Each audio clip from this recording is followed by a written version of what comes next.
peserta didik yang memiliki disiplin diri sehingga mereka berperilaku kepada nilai-nilai kebajikan yang memiliki motivasi intrinsik. Jadi kalau yang namanya disiplin itu Bapak Ibu, disiplin positif itu adalah nilainya tuh berasal dari diri sendiri, motivasinya dari diri sendiri, nggak ada mengharap imbalan, nggak ada mengharap penghargaan. Nah itu dia bedanya. Sekarang kita lihat, nah ini nilai-nilai kebajikan yang harus kita tanamkan dalam budaya positif. Ini nilai profil pelajar Pancasila, kemudian IBO Primary Years program, ini toleransi, rasa hormat, kemudian keterampilan hidup, dapat dipercaya, lurus hati, pendengar yang aktif, tidak merendahkan orang lain, memberikan yang terbaik dari diri. Nah ini termasuk nilai kebajikan yang harus kita peroleh dalam budaya positif. Jadi kalau budaya positif itu kita terapkan di sekolah, inilah yang akan kita peroleh. Nilai kebajikan inilah, makanya kaitan budaya positif itu ini. Nah dari mana itu? Dari motivasi dalam diri anak. Yang mau kita gali hari ini adalah bagaimana menimbulkan motivasi anak dari dalam dirinya. Karena sekarang ini kita sering sih memberi hukuman, kita sering tapi motivasi anak itu bukan karena dari dirinya, bukan dari hal yang percaya yang baik, tapi karena ada takut, karena ada hukuman. Nah ini yang mau kita bahas. Nah ini Bapak Ibu, dalam disiplin positif itu ada namanya kebutuhan dasar manusia. Kebutuhan dasar manusia itu adalah segala sesuatu yang kita lakukan untuk mendapatkan apa yang kita inginkan. Seluruh tindakan yang kita lakukan memiliki tujuan. Semua usaha terbaik yang kita lakukan adalah dalam rangka agar kebutuhan dasar kita penuhi dengan baik. Nah Bapak Ibu, saya mau tanya, di kelas kita kira-kira banyak nggak anak kita yang bermasalah? Pasti ada ya? Kira-kira Bapak Ibu pernah nggak? Kira-kira anak ini bermasalah, kebutuhan dasar apa sih yang belum terpenuhi? Ada kita bertanya begitu? Dalam hati kita nggak ada. Iya kan? Dalam hati ada, cuman kita nggak pernah menyampaikan sama anak. Oh, kita nggak pernah menyampaikan ya. Dalam hati kenapa nih anak ini kayak gini? Iya, Ya kan? Nah, tanya-tanya. inilah yang kita pelajari hari ini adalah bahwa manusia punya kebutuhan dasar. Kita lihat Bapak Ibu. Ini dia. Dan kita juga sama, kita kan juga manusia. Kita punya kebutuhan dasar yang harus kita penuhi. Apa itu? Pertama, bertahan hidup. Bertahan hidup itu kaitannya ke mana? Makanan, pakaian, tempat tinggal, keamanan, kesehatan. Nah, Bapak Ibu pernah nggak lihat anak kita yang pagi hari itu dia belum dia mungkin belum sarapan. Jadi di sekolah dia cuma menu, kadang dia kelaparan. Kita nggak tahu nih. Kita heran dia kok nggak nangkap pelajaran. Kita heran dia kok nggak paham dengan pelajaran kita. Iya kan? Pernah nggak kita tanya, kamu udah makan? Pernah ya? Bisa jadi kebutuhan dasar makannya itu, kebutuhan dasar untuk bertahan hidupnya belum terpenuhi. Makanya kita nggak boleh menyalahkan anak. Kamu nggak memperhatikan pelajaran ibu. Kamu nggak paham juga, udah ibu jelaskan berulang kali. Rupanya dia kelaparan Bapak Ibu. Makanya apa? Karena kita tidak menanyakan kebutuhan Iya, dia. itulah makanya ini saya sampaikan. Artinya apa Bapak Ibu, ketika anak bermasalah, kita jangan langsung ponis anak ini nggak memperhatikan. Anak ini nggak mau belajar. Jangan kita langsung salahkan Bapak Ibu. Kita lihat dulu kebutuhan dasar dia udah terpenuhi belum nih.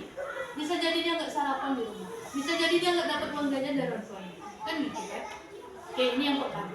Yang kedua, kasih sayang dan rasa diterima. Manusia itu kebutuhan dasarnya adalah ingin dikasihi, ingin disayangi, ingin diterima dalam kelompok. Nah, bagaimana, ada nggak anak kita yang kadang-kadang dia menyendiri? Ada yang anak kita nggak diterima di kelompoknya. Bahkan ada kalau kita buat kerja kelompok, saya nggak mau dengan kelompok, dengan dia Bu. Itu berarti anak tuh masalahnya nggak diterima oleh kelompoknya kan gitu.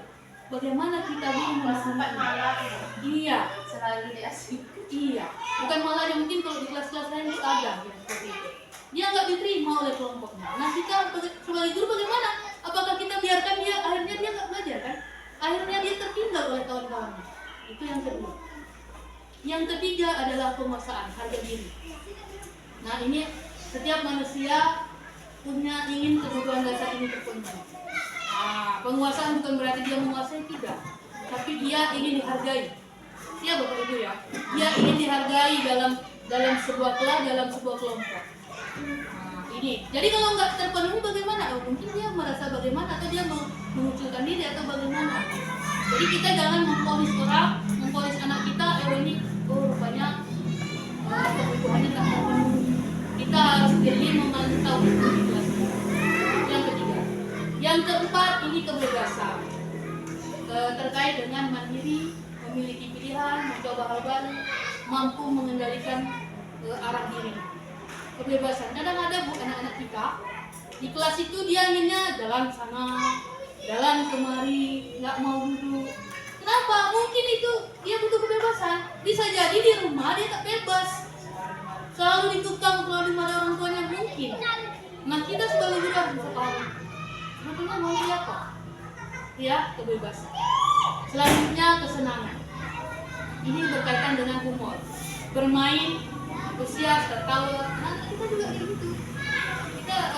Kita aja seperti itu kan, perlu humor, perlu tertawa, bermain. Bahkan anak-anak kita begitu di kelas itu. Makanya kalau bapak ibu lagi menjelaskan, ada anak bermain di belakang. Ya mungkin ini pernah kita rasakan. Ya, bermain di belakang, bercerita dengan kawan, dia ingin apa ya? Bersenang-senang gitu ya. Tapi tidak tepat pada waktunya. Nah, kita sebagai guru mantau itu. Oh, mungkin pembelajaran saya ini terlalu tegang mungkin. Oh, pembelajaran saya ini mungkin terlalu membosankan, jadi anak itu ingin bersenang-senang, kan gitu kan? Jadi intinya Bapak Ibu, ketika anak bersalah, kita tidak boleh langsung memvonis oh ini salah. Kita harus berkaca, introspeksi diri. Oh saya mungkin yang mengenai 5 kebutuhan dasar manusia. Selanjutnya, ya ini dia motivasi perilaku manusia. Motivasi perilaku manusia ada 3. Yang pertama, untuk menghindari ketidaknyamanan hukuman. Itu namanya masih motivasi ekstrinsik, di luar diri. Yang kedua, untuk mendapatkan imbalan atau penghargaan dari orang lain. Yang ketiga, untuk menjadi orang yang mereka inginkan dan menghargai diri sendiri dengan nilai-nilai yang mereka percaya. Nah, kalau saya bertanya sama Bapak Ibu, kira-kira kita ke anak kita contohnya datang tepat waktu. Kira-kira motivasi mereka datang tepat waktu menurut Bapak Ibu apa? Yang mana dari ketiga? Kira-kira?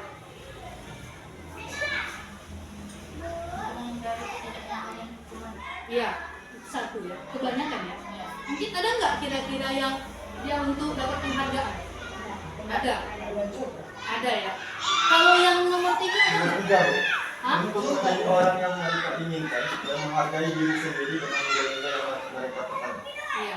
Mungkin kalau kita sebarkan angket mungkin jawabannya masing-masing. Tapi kalau kita pikirkan secara keseluruhan, yang paling banyak itu yang nomor satu. Nah, untuk menghindari ketidaknyamanan hukuman. Nah, sebenarnya yang baik itu yang mana Bapak Ibu? Nomor 3.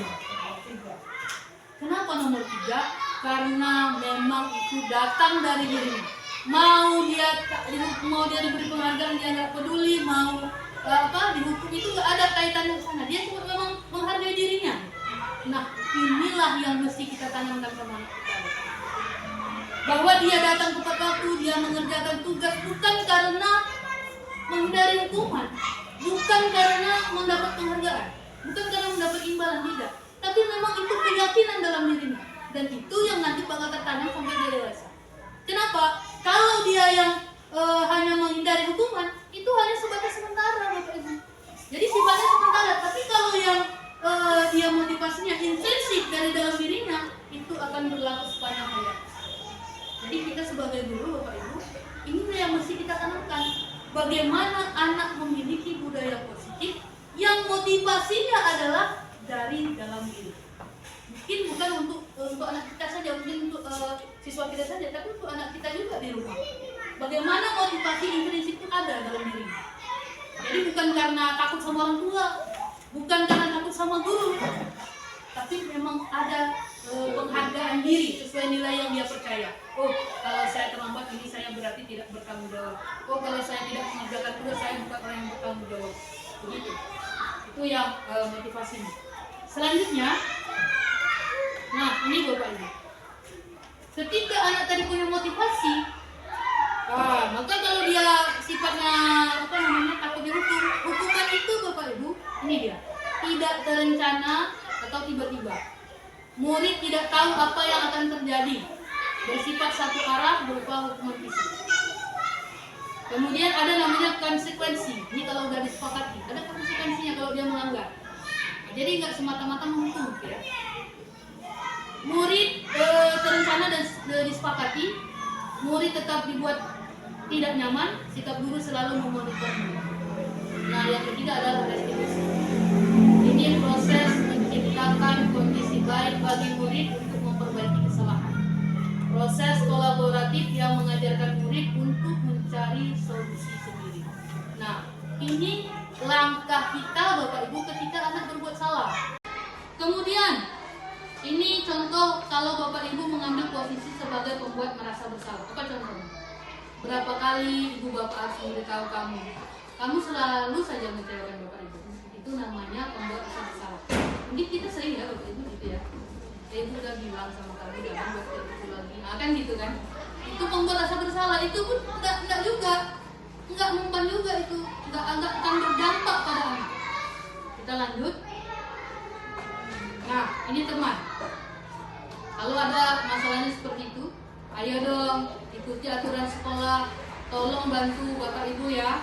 Sekali ini saja, ya sudah tidak apa-apa. Lain kali jangan sampai berbuat seperti ini lagi ya. Hari ini untuk kasih maaf ya. Besok jangan buat lagi ya. Itu teman Bapak Ibu. Saya sering memperlakukan yang sebagai teman ini. Tapi itu juga dampaknya kurang maksimal. Enggak, besok dibuatnya lagi. Ya, itu kalau teman. Selanjutnya, pemantau. Posisi kontrol sebagai pemantau. Kamu sudah melanggar peraturan sekolah. Kamu tahu konsekuensinya? Nah, pemantau ini bisa dilakukan kalau Bapak Ibu sudah punya keyakinan kelas atau peraturan yang udah Bapak Ibu sepakati. Nanti saya contohkan keyakinan kelas itu apa. Jadi Bapak Ibu, saya harapkan di semester berikutnya kita sebagai guru punya keyakinan kelas sama anak-anak. Kenapa? Apa itu keyakinan kelas? Kesepakatan bersama. Nanti saya bahas setelah ini. Jadi pemantau ini bisa berlaku kalau Bapak Ibu sudah berkeyakinan kelas. Apa di situ disampaikan? Kamu sudah melanggar peraturan sekolah. Kamu sudah tahu kan konsekuensinya? Setelah upacara kamu beli atribut ya ke koperasi, jangan diulang lagi. Artinya dia menyelesaikan masalahnya itu. Nggak ada, itu mungkin ada dampaknya kan konsekuensi. Oh, kalau saya melanggar, ini yang harus saya lakukan. Itu nama konsekuensi. Selanjutnya, ini yang manajer. Apakah kamu tahu kesalahan kamu? Kira-kira bagaimana kamu memperbaiki kesalahan? Yang dari manajer itu, apakah kamu tahu kesalahanmu? Kira-kira bagaimana kamu memperbaiki kesalahanmu? Berarti kita memberikan anak itu soal biar dia menjawab sendiri gitu kesalahannya. Bukan soal, tapi dia kan tanya kesalahan kamu udah tahu kan? Nah, cara memperbaikinya bagaimana? Dia yang membuat solusi sendiri. Itu dia manajer itu. Dia membuat solusi. Kita nggak perlu kita marah-marah sama dia. Kita nggak perlu kita buat dia merasa bersalah, enggak. Tapi dia menyadari kesalahan itu datang dari dia. Terus bagaimana cara dia memperbaikinya? Itu dia. Itulah yang namanya manajer. Iya, saya pun pernah buat kayak gitu. Tapi diulang-ulang. Ya, itu ini kan teori konsep. Dan dicoba semua. Mungkin kita cuma sekali itu buat. Mungkin kalau secara terus menerus dia mungkin waktu itu bukan berkeyakinan kelas bu. Intinya manajer ini menyadarkan diri dia sendiri. Iya. Tanpa memberi hukuman. Iya. Tapi yang namanya keyakinan kelas itu udah disepakati bukan dari ibu. Misalnya nih, ibu udah bilang di peraturan kita bukan dari ibu. Yang namanya keyakinan kelas itu dari anak. Itu bedanya. Makanya ketika kita buat yang manajer ini nggak berjalan. Kenapa? Karena peraturan yang kita buat itu dari kita. Saya yakin dari kita, bukan dari anak yang kita minta. Ini yang kita minta dari anak itu. Maka ketika dia melanggar, dia tahu, dia sadar dia udah melanggar keyakinan kelas itu. Kita lanjut ya.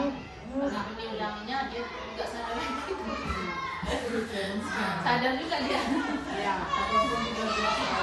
Kita coba terapkan ya. Kalau semuanya menerapkan kan mungkin tahu anak itu kan. Nah sekarang kita lanjutkan dulu. Posisi kontrol apakah? Ini dari yang 5 tadi ya Bapak Ibu. Saya kecewa sekali dengan kamu. Itu masuk ke mana kira-kira? Masuk ke teman, ke penghukum, ke pembuat rasa bersalah. Buat rasa bersalah. Hah? Saya kecewa dengan kamu. Teman. Pembuat rasa bersalah ya. Kalau teman tuh ayo gitu kan. Nah, itu dia, mengajak dia. Saya kecewa sekali dengan kamu. Kita lanjut. Nah, kamu tidak pernah benar melakukannya. Hukum ya. Oke, kita lanjut. Apa rencanamu untuk menyelesaikan masalah? Manajer. Oke, Bu Dika sudah mulai paham. Baik, ini satu lagi. Ayolah lakukan demi Bapak Ibu ya. Teman. Oke, Bapak Ibu sudah paham. Alhamdulillah ya. Kamu tidak pernah mendapat nilai jika tidak mengerjakan tugas. Hukum. Ya. Baik. Berarti posisi kontrol guru sudah saya sampaikan dan sudah paham ya. Paham ya Bapak Ibu ya bedanya ya. Teman mana, yang manajer mana. Nah, ini tadi Ibu yang saya sampaikan. Ketika kita mau melakukan konsekuensi, tadi kan ada ya konsekuensinya kalau dari pemantau tadi kan. Apa yang harus kita lakukan? Kita harus buat namanya keyakinan kelas. Mengapa keyakinan kelas bukan peraturan kelas? Karena kalau keyakinan kelas itu kita dapatnya dari siswa kita. Misal, saya contohkan. Anak-anak misalnya, kita ingin kelas kita ini bagus, bersih, rapi. Apa yang kita bisa sepakati di kelas ini? Bukan kita yang buat tuh, bukan kita bilang jangan buang sampah, misalnya jangan mengganggu kawan. Bukan kita sebagai guru yang buat, bukan, tapi siswa kita tadi. Ya mungkin Bu Asya kemarin udah lihat ya bagaimana membuat keyakinan kelas. Anak kita minta pendapatnya, silakan mereka kita kasih kertas satu atau mereka suruh menuliskan. Satu saja setiap anak suruh tulis. Buat apa yang mereka inginkan. Tapi ingat Bapak Ibu, keyakinan kelas itu dibuat dengan kalimat-kalimat positif. Jangan di situ ada kata tidak, jangan di situ ada kata jangan atau dilarang. Kita kan sering berbilang dilarang mengganggu kawan, dilarang buang sampah sembarangan. Nah, kan gitu. Kita ganti bahasanya dengan kalimat positif. Apa itu? Menjaga kebersihan, bermain dengan tertib, apalagi buang sampah pada tempatnya, saling menyayangi, saling menghormati, budayakan.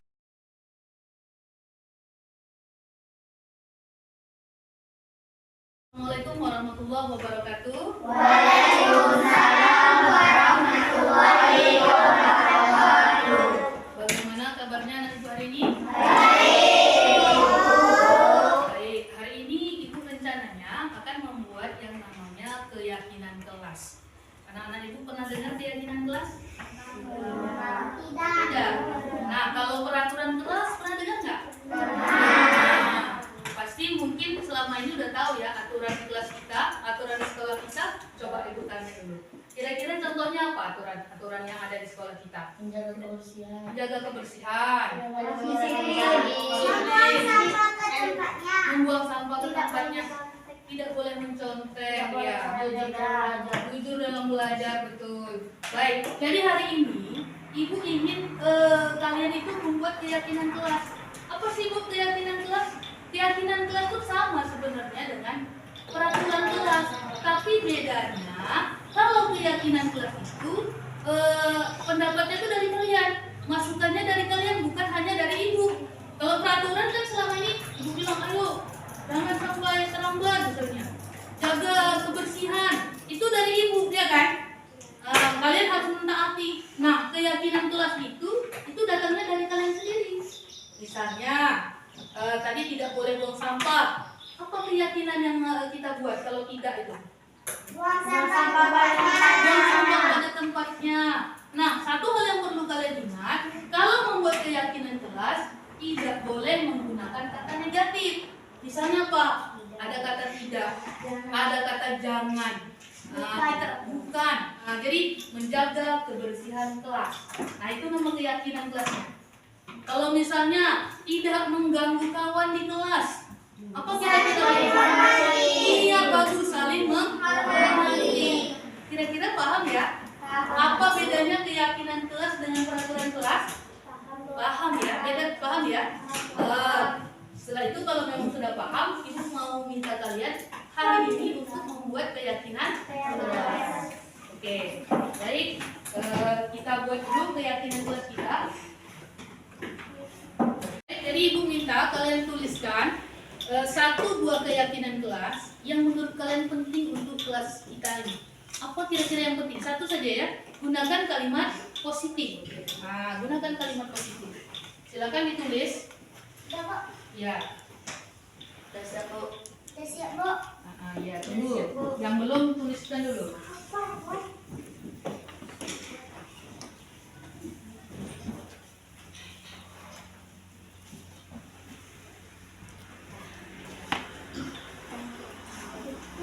Sudah tulis ya. Langsung ditulis. Apa kira-kira yang penting menurut kamu? Aturan yang ada di kelas kita. Ini menurut kamu ya. Anak ibu, ini kan ada 20 berapa kalian? 26 ya. Yang nggak hadir kan satu tadi Nopal ya. 26 yang sudah membuat keyakinan kelasnya. Ibu akan kelompokkan yang sama gitu ya, kelas keyakinan kelasnya yang sama. Kita lihat pertama, menjaga kebersihan. Ini menjaga kebersihan. Menjaga kebersihan sama. Ini juga piket bersama. Nah, ini juga termasuk menjaga kebersihan. Kemudian ini jagalah sikapmu. Oh, ini berarti terkait dengan sikap ya. Oke. Saling menghormati, iya kita jadikan satu. Ini saling menghormati, kita masukkan di sini. Berpakaian seragam dan masuk ya, saling menghormati ya, ini masuk. Kemudian saling menghormati juga. Ini menjaga kebersihan, ibu masukkan di sini. Mengutip sampah, ya ini juga kebersihan. Saling menghormati. Ini datang tepat waktu beda ya. Membuang sampah pada tempatnya, ya ini termasuk kebersihan. Harus menghargai teman, ini masuk menghormati. Harus taat pada guru, masuk di mana tuh? Saling menghormati ya. Iya kan? Iya. Menjaga kebersihan juga, jaga lingkungan sekolah, ya ini masuk di sini. Tolong teman itu di sini ya. Nggak ada tadi ya, saling menghormati beda ya dengan tolong ya. Ya, membantu teman, saling membantu ya, ini ada 2 ini. Disiplin, ya datang tepat waktu, ini dia sama. Kemudian datang tepat waktu, berpakaian seragam, disiplin ya. Kemudian datang tepat waktu, ya termasuk disiplin. Nah, inilah dia hasilnya. Berarti menjaga kebersihan, saling menghormati dan menghargai, saling membantu, kemudian disiplin. Oke ya. Baik anak-anak ibu semuanya, tadi kalian sudah menulis keyakinan kelasnya. Nah ini tadi udah ibu kelompokkan. Ternyata sudah ibu kelompokkan ada 4 keyakinan kelas yang sudah kita buat. Yang pertama, menjaga kebersihan kelas. Ini ada berapa orang? 1, 2, 3, 4, 5, 6, 7, 8, 9, 10. 10 orang ingin kelas ini bersih. Ya, menjaga kebersihan. Yang kedua, saling menghormati dan saling menghargai. Antar teman dan antar guru kepada guru. Jadi saling menghormati ya. Ini yang keyakinan kelas kita yang kedua. Yang ketiga, saling membantu. Saling tolong menolong. Ya, ini yang ketiga. Yang keempat, ini adalah disiplin, datang tepat waktu. Jadi ada 4 keyakinan kelas yang sudah kita buat. Kira-kira anak-anak ibu sepakat nih semua nih? Sepakat Ini kalau keyakinan kelas berarti anak-anak ibu harus yakin dengan keyakinan yang sudah dibuat. Artinya kalau kamu berbuat salah, berarti kamu melanggar keyakinan kelas. Nah, jadi yang pertama tadi apa? Menjaga kebersihan. Yang kedua, saling menghormati. Yang ketiga, tolong atau saling membantu. Yang keempat, baik, terima kasih. Selanjutnya, tadi kalian sudah menyepakati keyakinan kelasnya, ya kan? Supaya lebih baik lagi, supaya keyakinan kelas kita bisa kita jalankan dengan baik, ibu ingin kalian menandatangani keyakinan kelas yang sudah kita buat, ya, supaya lebih baik ya. Kamu udah menandatangani berarti memang sudah setuju dengan keyakinan kelas yang kita buat. Sekarang ibu panggilkan Alfia Naira, silakan. Alfia Naira, tanda tangan dulu.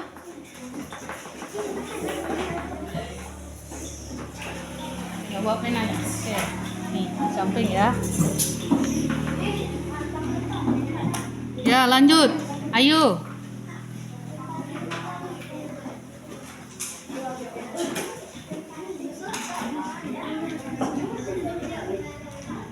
Anissa Herani. Ya. Aska Hariri.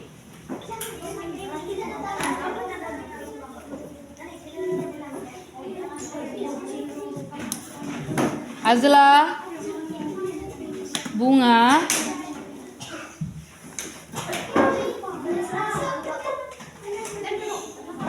Cahaya Hadijah. Dea. Dikimi.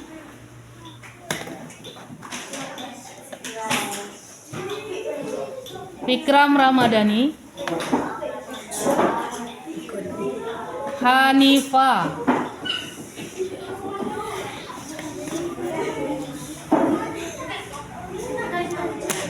Katarina.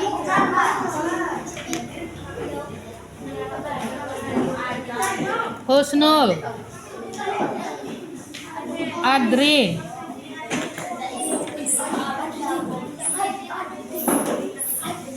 Norfa Ilham.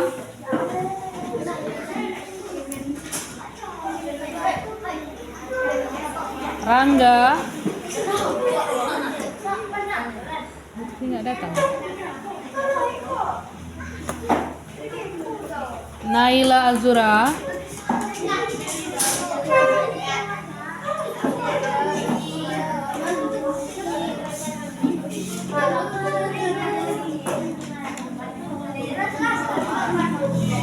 Rehana Nadifa.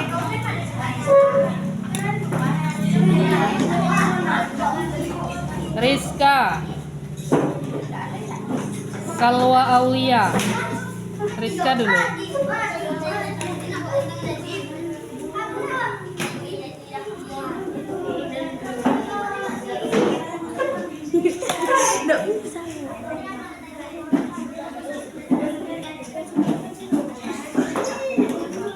Salwa Azhara.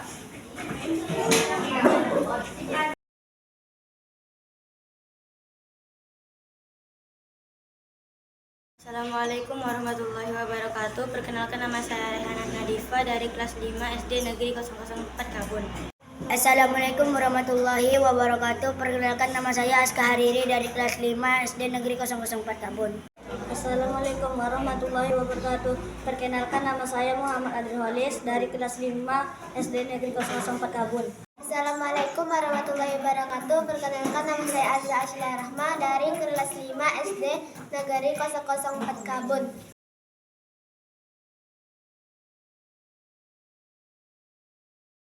Sekali. Senang dan semangat sekali. Sangat semangat. Seru sekali.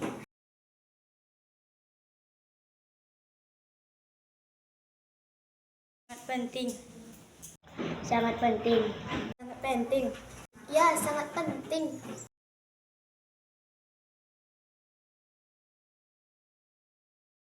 Membuat kita lebih disiplin. Karena membuat pribadi kita menjadi lebih baik. Karena membuat kita bertanggung jawab. karena membuat kita menghormati dan menghargai orang lain.